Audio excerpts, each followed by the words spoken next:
കുഞ്ചാക്കോവൻ നായകനായിട്ട് അഭിനയിച്ച ഉന്മാദം എന്ന പടം കണ്ടിട്ട് വന്നിരിക്കുന്ന ഷാഹിദ് കബീറാണ് രചന.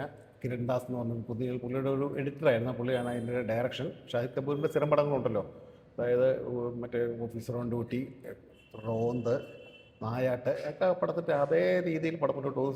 പോലീസുകാരുടെ ഒരു ഉൾക്കഥകൾ അത് പറയുന്ന ഒരു കഥയായിട്ടാണ് മുന്നോട്ട് പോകുന്നത്. പോലീസുകാരുടെ ജീവിതത്തിലും പോലീസുകാരുടെ ഡ്യൂട്ടിയിലൊക്കെ നടക്കുന്ന ഒരു കഥയായിട്ടൊക്കെ പടം മുന്നോട്ട് പോകുന്നത്. ഇൻ്റർവെൽ വരെ ഒരു നല്ലൊരു ക്രൈം ത്രില്ലറായിട്ട് പടം മുന്നോട്ട് പോയി. ഇൻ്റർവെൽ കഴിഞ്ഞ് ക്രൈം ത്രില്ലർ മാറി ഒരു സൈക്കോ മൂവി ആയിട്ട് പടം മാറുന്നുണ്ട്.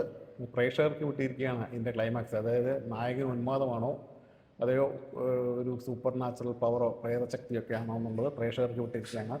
പക്ഷേ പടം നമ്മൾ നോക്കും അറിയാം, ഉന്മാദം എന്നാണ് പടത്തിൻ്റെ പേരിട്ടിരിക്കുന്നത്, ഷാഹിദ് കബീർ പേരിട്ടിരിക്കുന്നത്.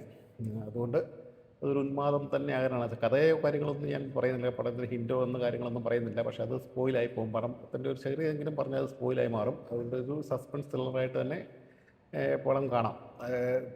നന്നായിട്ട് പടം ചെയ്തിട്ടുണ്ട്, കുഴപ്പമൊന്നുമില്ല. കുഞ്ചാക്കോവൻ നന്നായിട്ട് പടം ചെയ്തിട്ടുണ്ട്. നല്ല റോള് കുഞ്ചാക്കോവന്. പിന്നെ ഇഷ്ടംപോലെ ആർട്ടിസ്റ്റുകളായിരുന്നു. ജോമോള് ആണ് നായിക. ചെറിയ ചെറിയ ആർട്ടിസ്റ്റുകളായിട്ട് ഇഷ്ടം പോലെ, പേരെടുത്ത് പറയാനല്ലോ, അതുപോലെ നായികമാർ ഇഷ്ടംപോലെ ആർട്ടിസ്റ്റുകളുണ്ട്. ഒരു സസ്പെൻസ് സൈക്കോ മൂവി കേട്ടോ. അപ്പോൾ അങ്ങനെ കാണാൻ ഇഷ്ടമുള്ളവർക്ക്, അതായത് ഷാഹിദ് കപൂറിൻ്റെ പടം അങ്ങനെ ഒരു രീതി കാണുന്ന ഇഷ്ടമുള്ളവർക്ക് ഏതായാലും ഉന്മാദം ഇഷ്ടപ്പെടും.